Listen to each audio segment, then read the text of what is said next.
கட்சி வேட்பாளராக அண்ணன் சீமான் அவர்கள் இந்த ஈரோடு கிழக்கு இடைத்தேர்தல் நிறுத்தியிருக்காரு. சூரம்பட்டி 4 சாலையில் இருந்து உறவுகளோடு நடந்து போய் வேட்புமனு தாக்கல் செய்வதாக இருந்தது. ஆனால் எங்களுக்கு அனுமதி மறுக்கப்பட்டிருக்கு. சட்டத்தை மீறுபவர்கள் அல்ல நாம் தமிழர் கட்சிங்கிறது மக்களுக்கு புரிய வைக்கிறோம். அதே போல காவல்துறைக்கு நாங்கள் அண்ணன் சீமான் அவர்கள் அதைத்தான் எங்களுக்கு சொல்லியிருக்காரு. திமுக அராஜக ஆட்சிதான் ஜனநாயகப்படி தேர்தலை சந்திக்கவில்லை. திமுகவா நாம் தமிழர் கட்சி சீதாலட்சுமியை பார்த்துடலாம் அப்படின்ட்டு நாங்க தனியால போறோம். வழக்கு பாய்வதாக இருந்தால் திமுக ஸ்டாலின் அவர்களுக்கு முதலமைச்சர் எச்சரிக்கை விடுக்கிறார். எம் மேல வழக்கு பாயிட்டோம். எங்களுடைய உறவுகள் ஒருத்தர் மேற்கொண்டு நீ வழக்கு போடக்கூடாது. பேருக்கு மேல நேற்று வழக்கு போட்டிருக்கீங்க.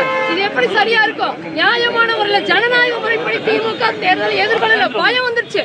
அண்ணன் சீமான் அவர்கள் 10 நாள் இந்த ஈரோட்டு மண்ணில் தமிழர் மண்ணில் நிக்க போறாரு. எச்சரிக்கை செய்யறோம்.